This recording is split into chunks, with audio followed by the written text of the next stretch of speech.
Não, eu não, eu não, eu não, eu não, eu não, eu não, eu não, eu não, eu não, eu não, eu não, eu não, eu não, eu não, eu não, eu não, não, não, não, não, não, não, não. Acreditar no poder da voz? Quem nunca? Agora, no app Itaú, você pode usar sua voz para fazer consultas, transferências e pagamentos. Transferência. Incrível, né? App Itaú. É seguindo você que a gente se atualiza. Nascemos com a inovação em nosso DNA. Somos o presente que olha para o futuro, na missão de sermos sempre mais, de nos conectarmos mais, nos reciclarmos mais, nos energizarmos mais. Inovando, experimentando, aprendendo. Seguimos nossa jornada no rumo do amanhã, de um novo dia, em um local vivo e inspirador. Bem-vindo ao Pulse, nosso hub de inovação.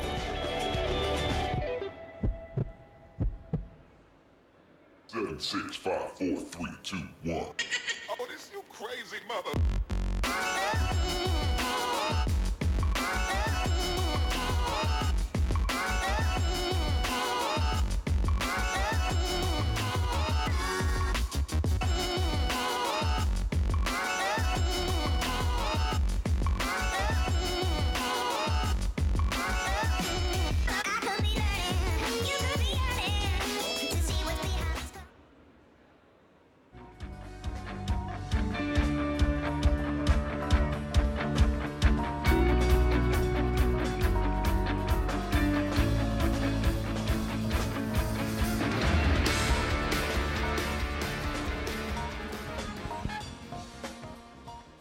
Alô, boa tarde.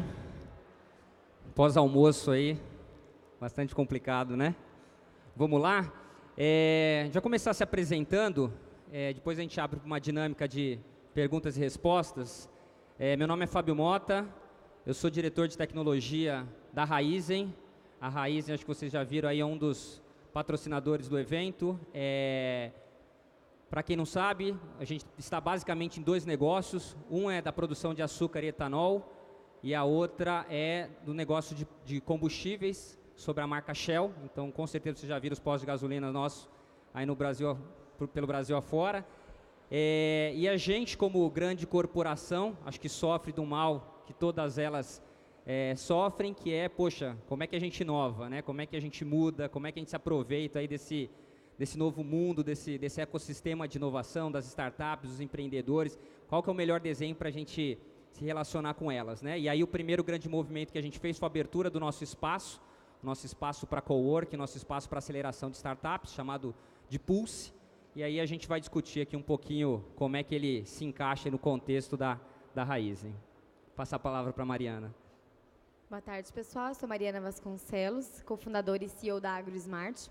Eu sou filha de produtor rural e cresci acompanhando a dificuldade de decisão no dia a dia, ainda mais agora que a gente passa por um cenário onde a gente precisa aumentar a produção de alimentos e a gente sofre com escassez de recursos como água, as mudanças climáticas estão afetando a nossa capacidade de produção.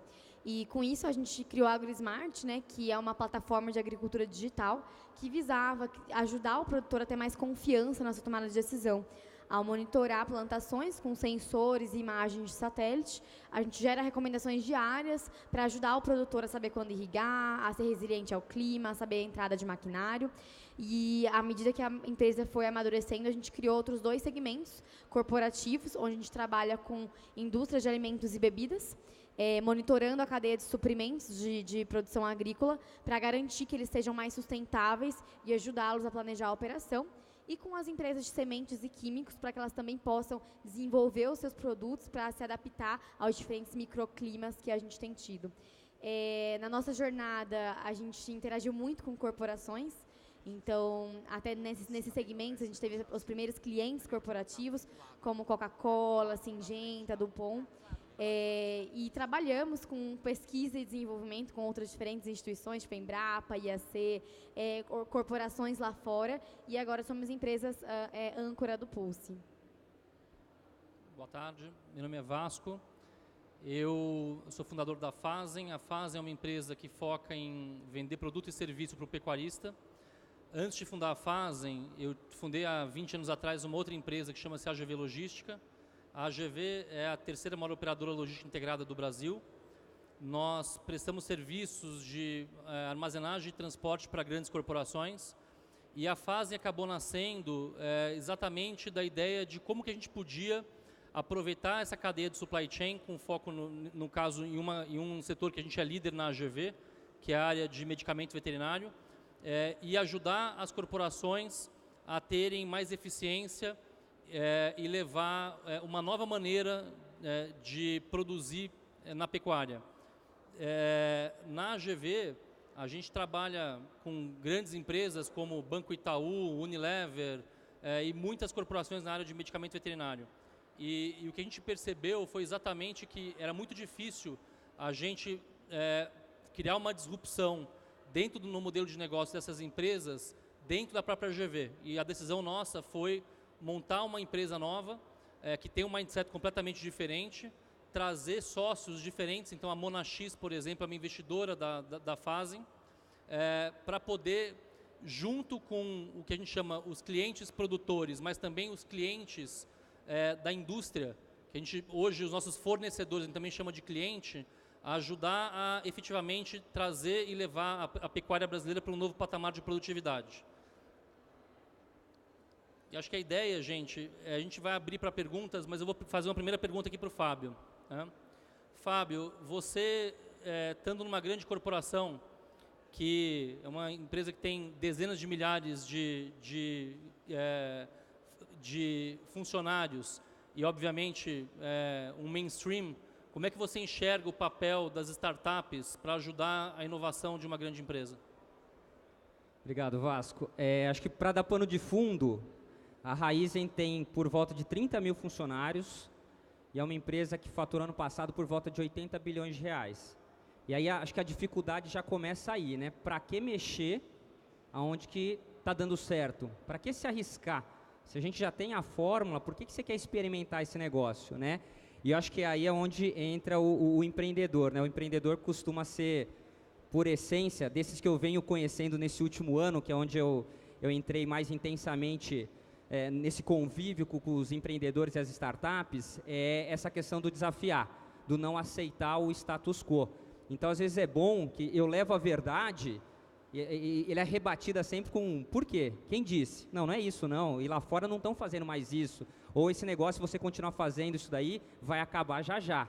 E é muito interessante, porque para quem se acostumou sendo a grande empresa, onde é que o fornecedor vinha com a cabeça baixa, querendo vender para você a qualquer custo, o empreendedor não. Ele vem com a verdade dele, a ideia dele, e na verdade, assim, ou você entende do propósito, do porquê, etc., para você efetivamente se aproveitar desse negócio, ou muito provavelmente você não vai conseguir extrair o real valor. Então, acho que assim, a primeira grande coisa que a gente espera é ser desafiado. Eu acho que é tirar um pouco da gente dessa zona de conforto, trazer para a mesa que eventualmente a gente está olhando prioridade errada.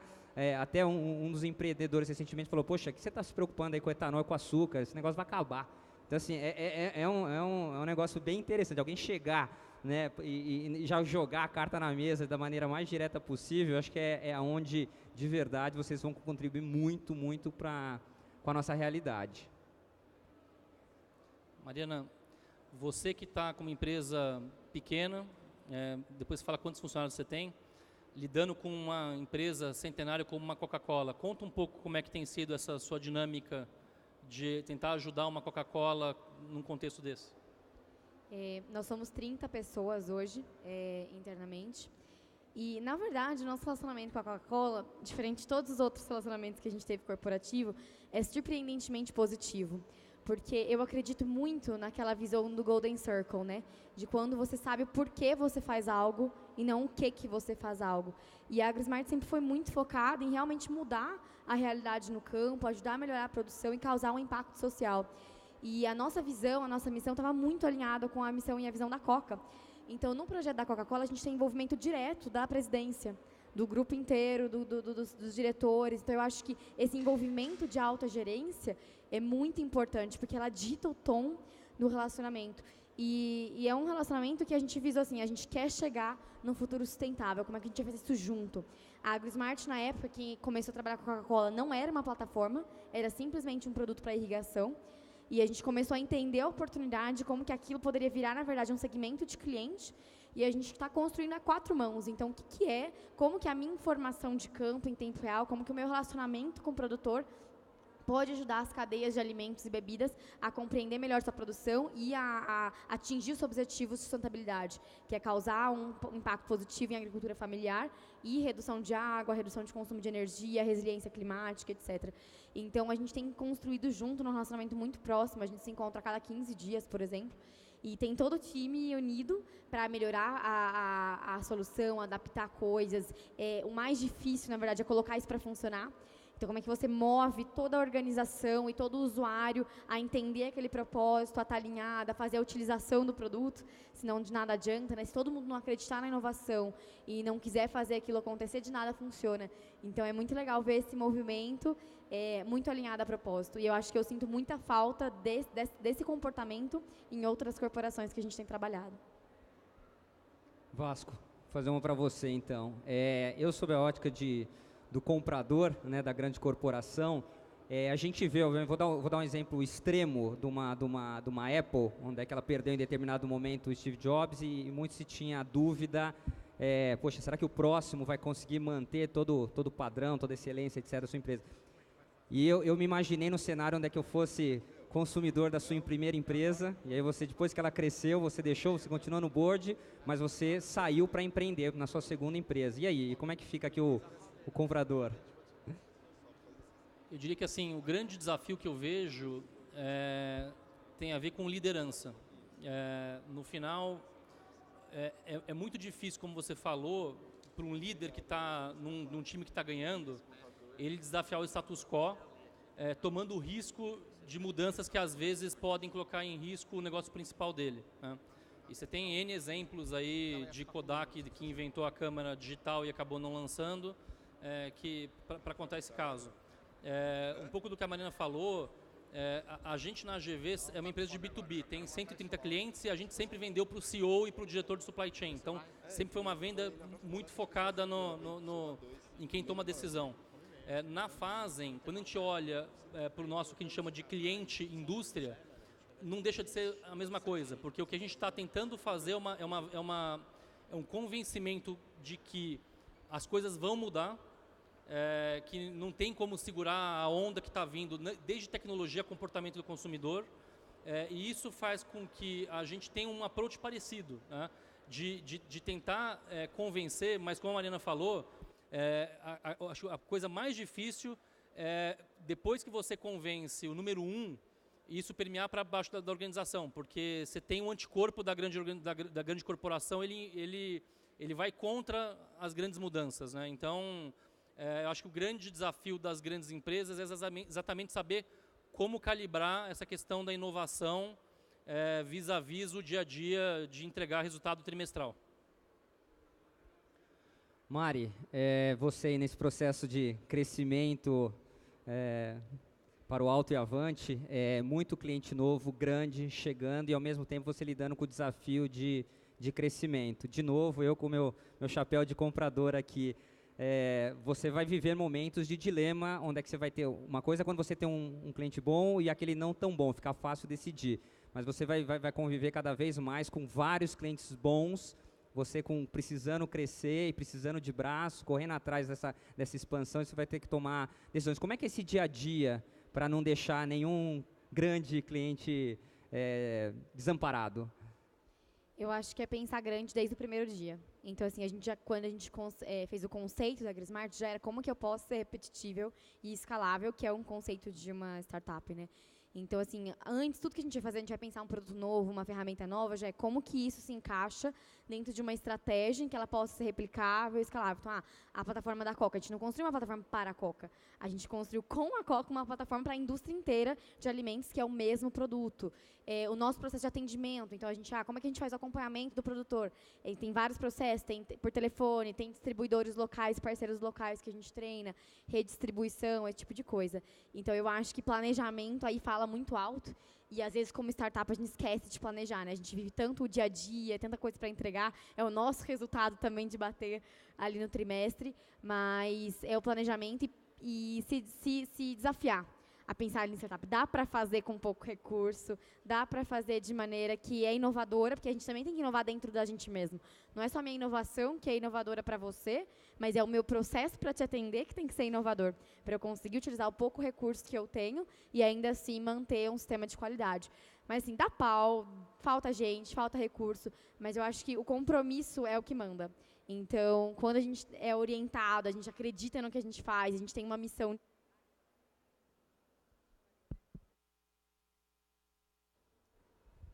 Como a gente tem um compromisso, então a gente não vai deixar o cliente na mão, né? Então eu fico sem dormir, eu viajo, eu pego voo para fora do país num dia, volto 2 dias depois, para suprir a falta de recursos. Mas acho que isso é em todas as empresas, não só numa startup.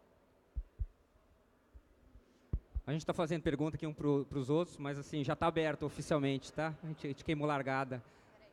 Não sei se já tem pergunta, senão a gente continua fazendo aqui. Fábio, você é CIO desse grupo enorme, né?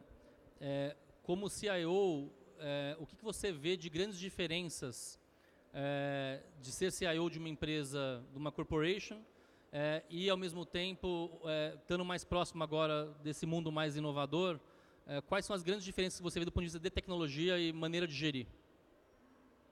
Eu confesso, assim, o começo foi bem complicado mesmo. Achava até que eu vivia uma dislexia. Eu falo, como é que um dia eu tô super conservador, não posso deixar o sistema parar, faturamento, o caminhão tem que sair bonitinho, com a nota fiscal na mão, e ao mesmo tempo o anjinho o diabo, ou o diabo e o anjinho, como é que efetivamente eu me arrisco, né? Como é que eu tento alguma coisa diferente para ver o que vai acontecer no final do dia. Então, assim, o que eu tenho visto assim, muito claramente de diferença de perfis de pessoas quem conviveu durante muito tempo com a cobrança de eficiência e eficácia por DNA ou por o anticorpo que você até usou, acaba segurando a criação, porque a criação vem até quando você nem sabe o que efetivamente você está criando. Então, a hora de, deixa eu tentar o tal da experimentação, falha rápida, etc., que está cada vez mais comum ser discutido, no final do dia é isso. Acho que esse pessoal errou, joga para trás e fala assim, manda o próximo. Não existe um abalo, um esforço de tentar corrigir, quase aquela paixão burra de não, vai dar, vou insistir.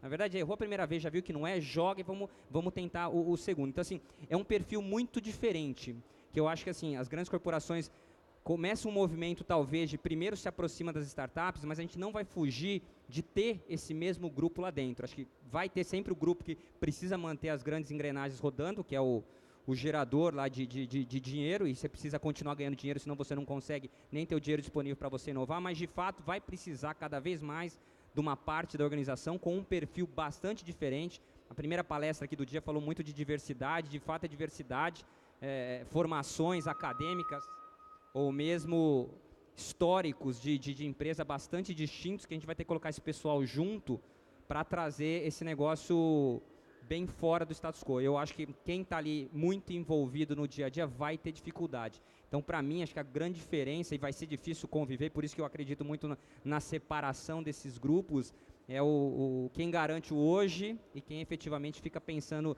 no amanhã, mas com quase que a carta branca para poder errar.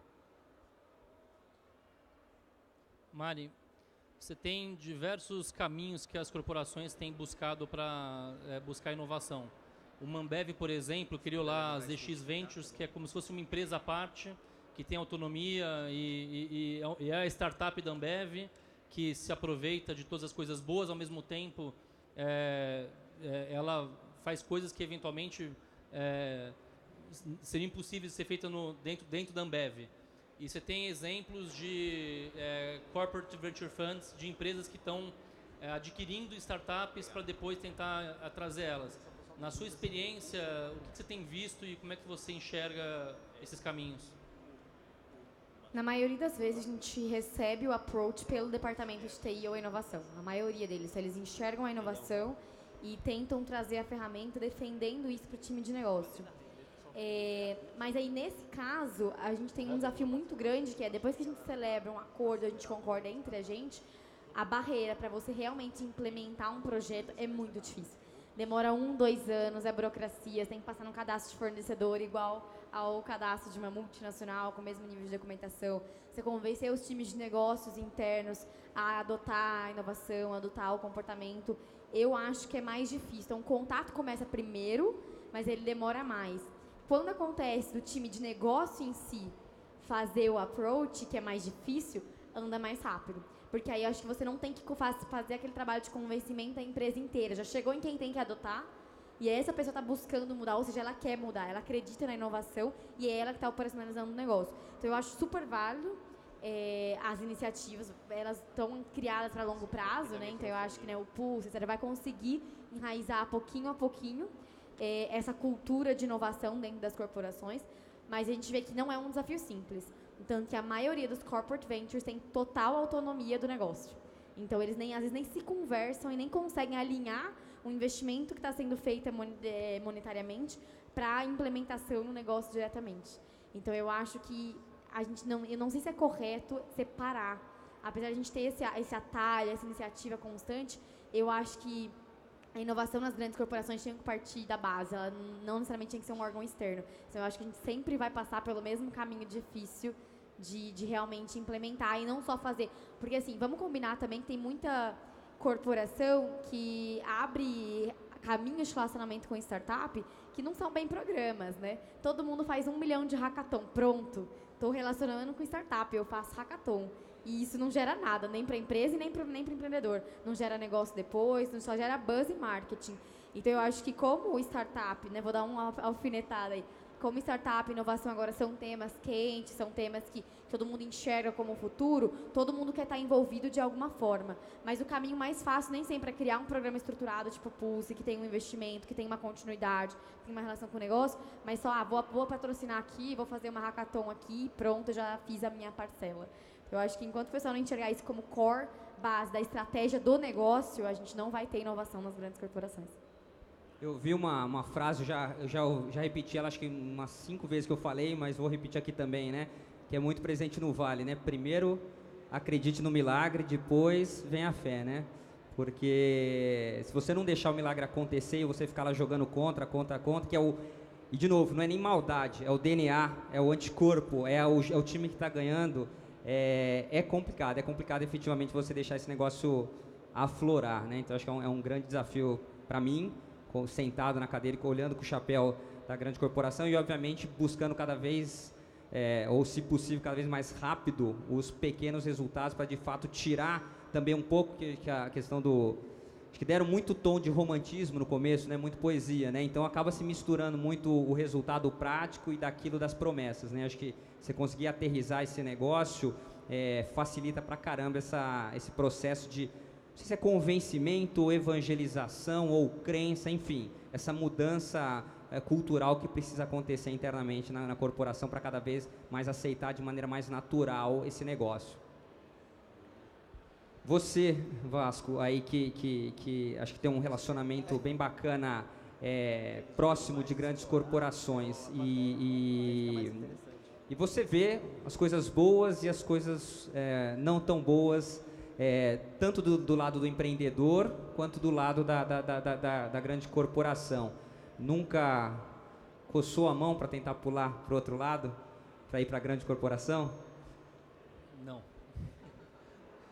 Eu acho que eu fundei minha empresa, a primeira empresa, com 23 anos e essa empresa acabou tendo muito sucesso, cresceu muito. Essa empresa está no terceiro ciclo de investimento de Private Equity, acho que é a única empresa que eu conheço do Brasil que está no terceiro Private Equity. E eu, há 3 anos atrás, quando eu deixei o dia a dia da AGV, eu fui para o presidente do conselho e entrei em conselho de outras empresas de capital aberto e comecei a me envolver com outras atividades, né? E tive convite dos meus ex-sócios de meio que virar sócio e partir para dentro de uma grande corporação como quase executivo. Definitivamente, eu acho que assim, quando você tem o sangue de empreender, é muito difícil você se ver. Quando você vê o que você construiu, olha para trás e e ver depois de muito perrengue, quase quebrar 2 vezes, o que você fez e o que você construiu, eu acho que é muito difícil você conseguir largar para poder entrar numa multinacional, numa empresa, numa grande corporação, onde as coisas são mais engessadas e você recebe tudo meio já pré-definido. Então, diria que o Soma foi bem rápido. A gente tem uma pergunta ali. Olá, meu nome é Bruna. A minha dúvida é sobre o que você, Fábio e Mariana falaram.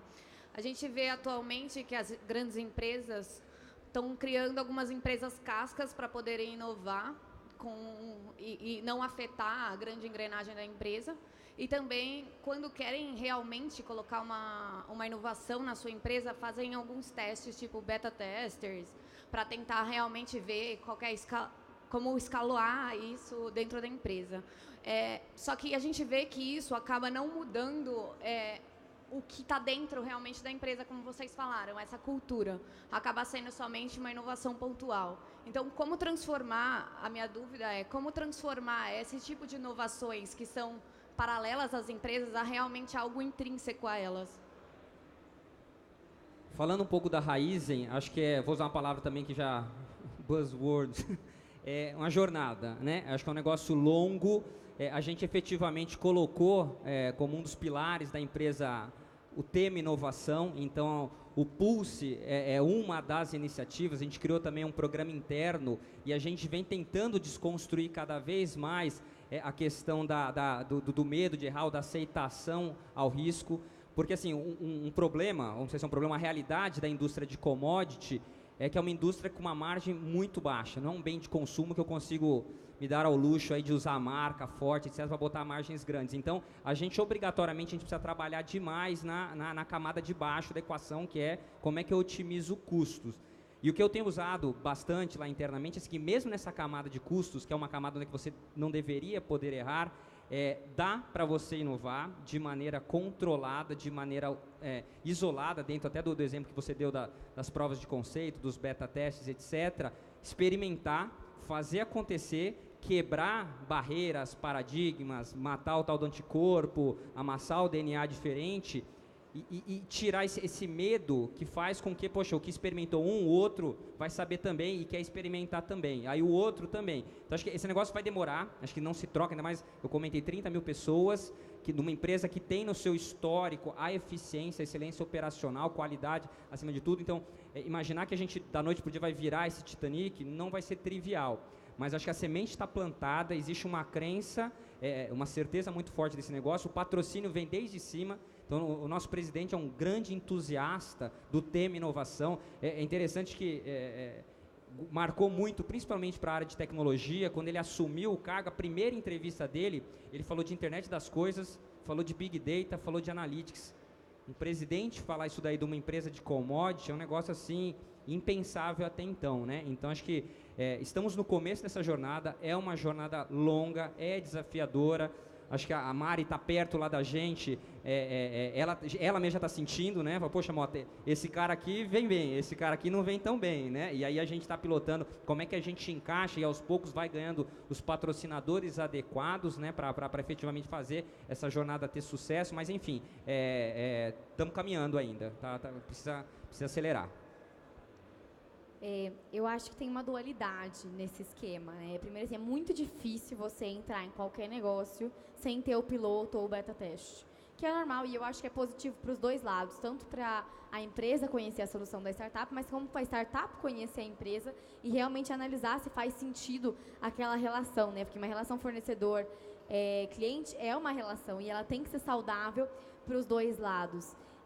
O que eu enxergo de problema é que tem muita empresa, corporação, que se aproveita da sua marca, do seu nome, do seu poder, para tentar fazer piloto de graça, ou tentar usar uma tecnologia e depois copiar e fazer internamente, ou esmagar o empreendedor até não poder mais para conseguir o melhor acordo comercial para a empresa, sem levar em consideração a sobrevivência e o bem-estar do empreendedor.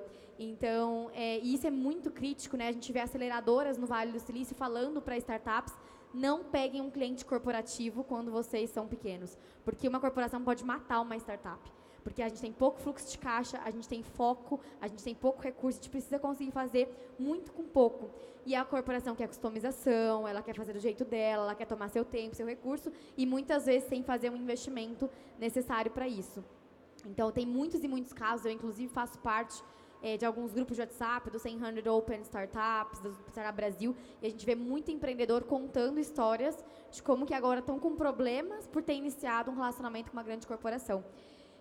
Mas existe corporação querendo fazer de verdade, então eu acho que vale o risco, vale se apoiar, mas eu acho que a melhor solução é ter um plano de trabalho muito bem definido, e que às vezes como startup a gente é imaturo e não tem esse processo bem construído, mas as relações que a gente participou, que deram certo, já tinha desde o começo um objetivo final. Então, por que a gente está fazendo o piloto? Qual que é o objetivo do piloto? Se der certo o piloto, o que vai ser feito? Em quanto tempo vai ser feito? Qual que é a escala disso? Qual que é o potencial disso? E ir linkando milestones com metas para fazer isso acontecer. Então, a gente vai instalar, vai rodar 60 dias, depois disso, o que vai acontecer? Ou eu tiro, ou você paga isso, a gente avança? Se for avançar, para quanto que vai avançar, em quanto tempo? Então, eu acho que construir esse planejamento junto, alinhando a visão tanto da corporação quanto da startup, numa relação ganha-ganha, é o que eu vejo dar certo. E eu fico triste quando eu vejo startups para tentar conseguir um cliente grande, tal, se submetendo a condições que não são favoráveis e que isso mata o empreendedorismo. Fábio, Murilo Almeida, meu nome. Eu tenho uma pergunta. Vocês recentemente criaram a Pulse, que é um hub de inovação. A pergunta são 3 perguntas. O que é a Pulse? Quais tipos de relações que ela quer criar com quem está lá dentro? Inúmeras, poucas, ou diversas, ou em conjunto, várias relações. E o que seria o futuro da Pulse? Dentro da Raizen, fora da Raizen, ou como seria? O Pulse é um espaço para coworking e aceleração. Então, tanto startups já maduras a gente quer aproximar, quanto startups que estão em fase de desenvolvimento, que a gente também está provendo o programa de aceleração. Porque um ponto interessante é que acho que startup agro são raras, que estão já no topo da pirâmide. A grande maioria ela ainda está precisando de um apoio. Acho que se você olhar o mundo das fintechs, por exemplo, acho que elas saíram na frente, então elas já estão muito mais avançadas, ou existe um contingente maior de startups maduras. Acho que dentro do mundo agro a gente precisa da nossa contribuição também, e como é que a gente pode ajudar para daí lá na frente usufruir, que acho que é o ponto do ganha-ganha da Mari, que acho que é super pertinente, né? Acho que primeiro você ajuda e depois você efetivamente entra para usufruir do que ela tem a oferecer.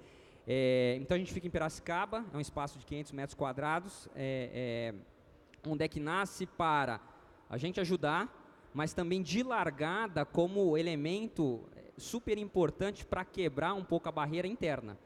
Então, é sair daquele escritório branco tradicional e entrar num espaço colorido, por mais bobo que seja, tem um fator, tem um quê de que parece que liga. Fala, poxa, como é que você tinha esse bichinho aqui dentro, e só porque você entrou agora numa sala colorida, toda bacana, com a bola de pilates, etc., você liga o seu espírito empreendedor, inovador, etc., então, acho que tem a função psicológica ou mesmo física para todo mundo ver e participar, que contribui certamente para esse processo de transformação que a gente comentou até para outra pergunta. E como jornada, a gente entende, a Raizen faz parte do grupo Cosan, onde tem algumas outras empresas, talvez conhecidas com Gás, Rumo, etc., a Move, e a gente espera que esse negócio realmente permeie todo o grupo Cosan, porque a gente acredita em todas as empresas, coincidentemente, são empresas de commodity, né, onde é que tem, por a sua essência, a questão da eficiência, que eu comentei, excelência operacional e talvez maior aversão a risco, mas que ao mesmo tempo também estão preocupadas. O que vai acontecer com o setor de energia, né? O que vai acontecer no mundo da história de carro autônomo, energia solar, eventual eliminação de grid, etc. Então, a gente está atento e a gente espera que realmente isso daí seja só o começo da história de transformação que vai passar e levar aí toda as empresas do grupo. Posso complementar rapidinho? Eu acho que o Pulse tem uma característica muito interessante, porque a gente vê dois tipos de iniciativa. A gente vê a iniciativa corporativa direto, onde a empresa está ali buscando empreendedor, buscando soluções através de competições, ou até o Inovabra, que tem um programa. E a gente vê as outras corporações investindo em empreendedorismo mais altruísta, assim, tipo o Itaú, o Google Campus, etc. E o Pulse traz os dois elementos juntos. Então, ele cria um espaço para fomentar o ecossistema, que é um espaço de relacionamento, é evento, é unir o empreendedor, é ajudar lá no comecinho, com mentoria, com colaboração, mas ele também está na segunda etapa, que é a abertura de mercado, é conseguir rodar piloto, é conseguir ser cliente e servir de referência para o mercado. E eu até então não tinha visto isso em nenhum outro segmento. Então, acho muito legal, ainda mais no agronegócio, que é um mercado que o acesso ao mercado é muito mais difícil. Então, a gente vê muita dificuldade de empreendedores que não vêm de famílias rurais conseguirem fazer essa ponte e conseguir um cliente. E eu acho que eles conseguiram fazer os dois.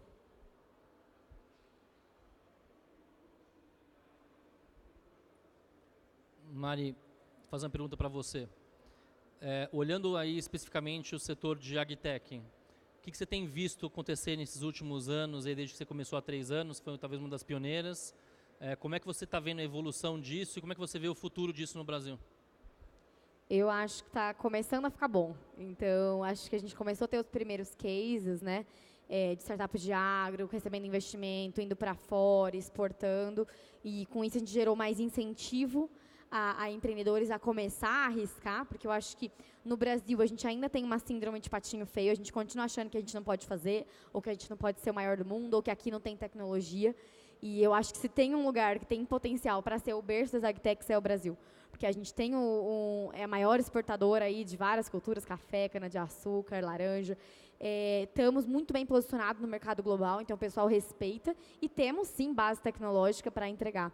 Então, a gente vê o ecossistema se formando, né? Começou mais empreendedor, começou a formar o ecossistema em Piracicaba, no Agtech Valley. A SP vem se posicionando como um VC que tem um talento para agtechs, fazendo vários dias, chamando investidores de fora para isso. Umas 2, 3 semanas atrás, teve um Corporate Venture em São Paulo, que trouxeram VCs de corporações e VCs tradicionais para São Paulo, e a gente viu muito VC de agtech.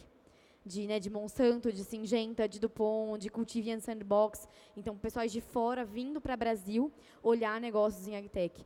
Então, acho que a gente está construindo um ecossistema para criar bastante coisa promissora aí para frente. Estamos vendo mudança não só da corporação, mas do mercado consumidor também, né? O produtor está mais aberto para testar, querer mais tecnologia, ter gente falando sobre isso. A gente está num evento de inovação como esse, falando com 3 pessoas de agtech, era muito difícil isso acontecer antes. Então, eu acho que né, a agtech está vindo, a fintech teve a sua época e agora eu acho que a agtech está vindo. Vasco, acho que a Mari já me deu as lições de casa aqui, dos cuidados que eu tenho que tomar. Eu queria ouvir um pouquinho também aí você, acho que é um empreendedor com uma jornada um pouco maior do que a Mari.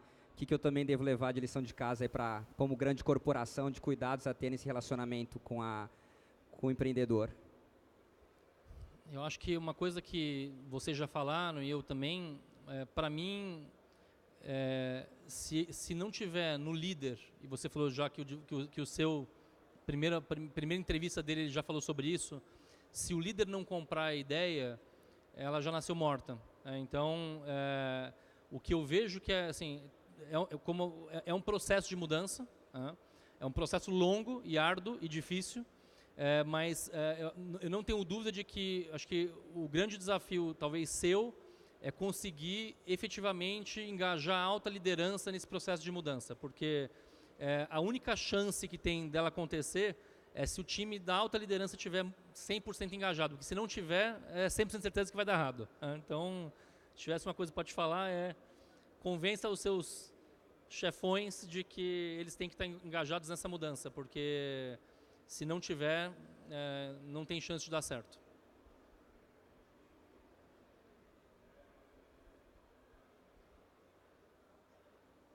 Mari, programas, acho que você comentou, o Brasil está se estruturando, acho que o Pulse, você citou alguns aí, como Inovabra, próprio Cube, etc.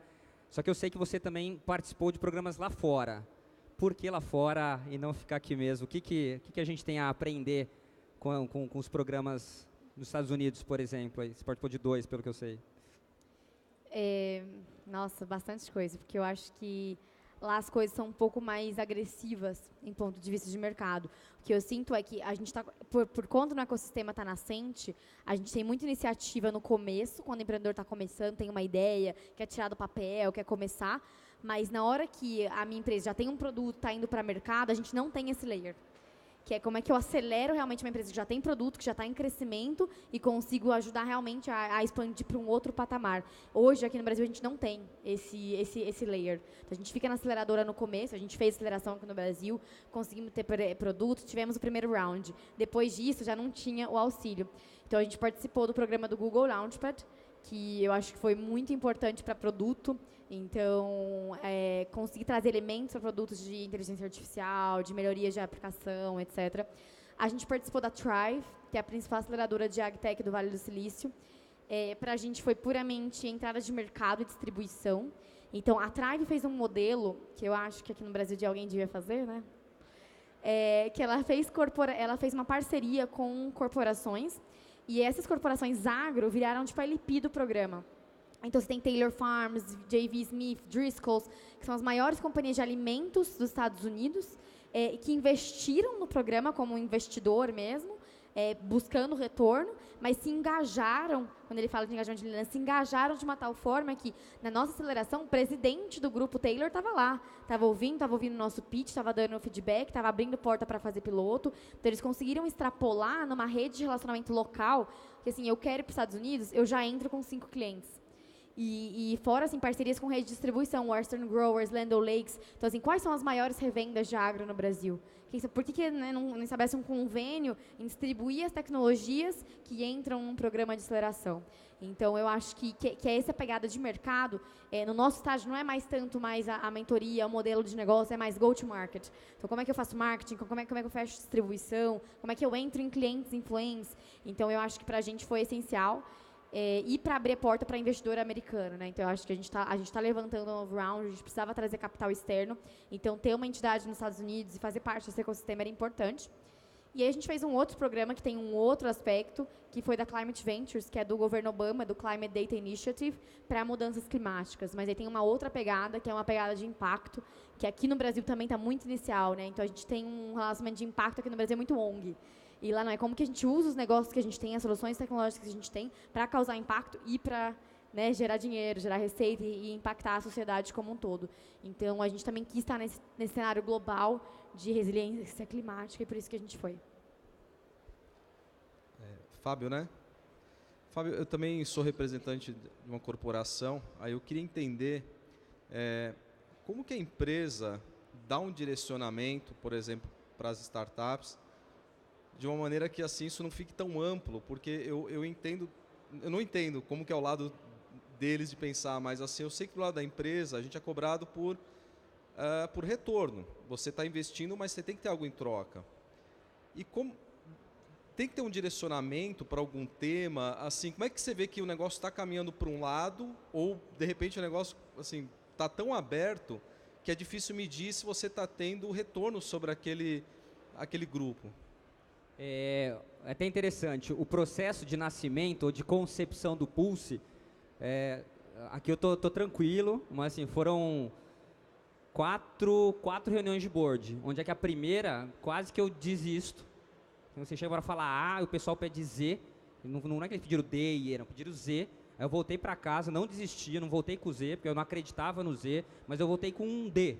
E aí volta, mais 3 tapas, você volta para casa, vem de novo e apresenta a concorrência, porque se pergunta muito, né? O que o Itaú está fazendo? O que o Bradesco está fazendo? Porto Seguro, Bayer, etc. Aí você vem trazendo um pouco das crenças, da realidade da empresa, da realidade de valores, de acompanhamentos efetivos de retorno ou não, que algumas das instituições, por incrível que pareça, o dinheiro é de marketing, não entra nem efetivamente num dinheiro que é esperado o retorno, por incrível que pareça. E me assustou.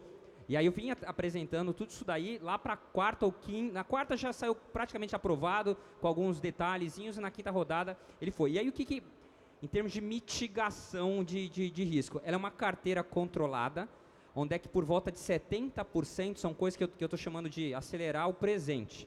Então, efetivamente, são coisas para você colher resultado no curto prazo ou no médio prazo. E por que nasceu o agro? Que é a história do patrocínio. Apesar do presidente ter falado lá em cima, e eu ter visto as vice-presidências, cada uma, eu quero, é legal, vamos fazer, etc., aqui tinha efetivamente maior estruturação, com dores mapeadas, priorizadas, aquelas que são dores sem resposta ainda, né? Que efetivamente você vai precisar de disrupção para encontrar uma resposta para aquilo ali, era a área do agronegócio, né? Um dos nossos negócios. Então, inclusive, foi por ali que eu nasci, né? E dentro dessa carteira, 70% acelerar o presente, então são coisas que muito rapidamente, no máximo médio prazo, eu já vou conseguir apresentar resultados, são coisas factíveis que a gente já vê funcionando, que precisam de adaptações, obviamente.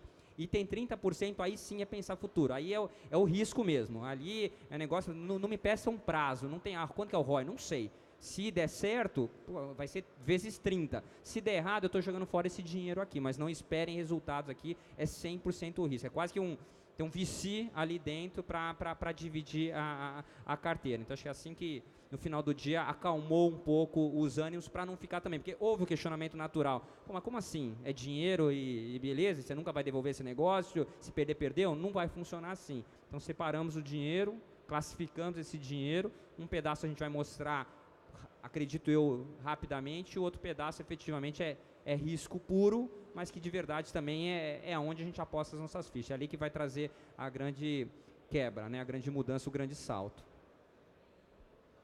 Eu tenho uma pergunta, meu nome é Thiago, a pergunta é para você, Mari. Eu queria saber se você enxerga que as agritechs têm desafios diferentes das startups, de outros tipos de startups no Brasil. Se sim, quais seriam esses que você acha que são os principais para serem endereçados? Sim, eu acho, porque é uma indústria de relacionamento e confiança. Então, o processo de venda não é um processo de venda tão similar e automático, igual você consegue fazer em soluções 100% SaaS. Então, a gente mesmo implementou inbound, implementou outbound marketing, mas teve adaptação. A gente teve que trazer. O cara me contestava, não, mas eu tenho um consultor que vem aqui, você, com quem que eu vou falar? Então, a gente teve que fazer muita adaptação de modelo de negócio, de estratégia de marketing. Não é um marketing 100% online. Então, né, a gente atrai muita gente online, mas aí tem um segundo estágio de offline, de convencimento. Então, atrair é fácil. Difícil é convencer, né? Depois é o relacionamento, convencer, converter a venda. Eu acho que essa é a primeira etapa de tudo que eu vi até hoje de Lean Startup, de marketing, eu tive que adaptar. Não foi nada assim, lê, copia e funciona. Nenhum growth hacking, nenhum inbound. Então, a gente teve que testar, mudar o modelo. E o segundo é que a maioria das soluções a gente está em natureza, né? Então, é um ambiente mais incerto, ele requer mais atenção de perto e, em grande parte, requer logística. Seja nas empresas de hardware, seja no e-commerce, ou seja um tipo de alguma automatização de recomendação, você vai ter que ter alguma coisa na ponta que vai ter relacionamento. E isso requer um outro mindset de cadeia de distribuição, que hoje é o nosso maior desafio. É como é que eu engajo e crio cadeia de distribuição, revenda, que eu esteja na ponta, porque por mais que eu venda online, ou que eu tenha isso online, o cara compra daquele cara. Então, como é que eu também estou lá? Como é que eu estou aqui, estou lá, e eu consigo dominar essa entrada? Então, eu acho que requer... mas, assim, não é só a AgTech que tem isso. Várias indústrias que são orientadas a hardware, medicina, etc., também têm essas características. Então, eu acho que talvez a gente começar a criar métricas próprias e se comparar dentro de métricas próprias dessa indústria e buscar segmentos, B2B, segmentos, né? Porque a gente pensa, o produtor ele é B2C, mas o produtor é B2B. Mesmo quando ele é um fazendeiro, porque ele está te comprando para um processo produtivo dele. É um negócio, ele quer retorno do dinheiro, ele não é um usuário final. Então, essa mentalidade de buscar referências é um pouco diferente. Então, acho que pode complementar. Não, acho que estourou nosso tempo só. Obrigado, gente. Obrigado, viu?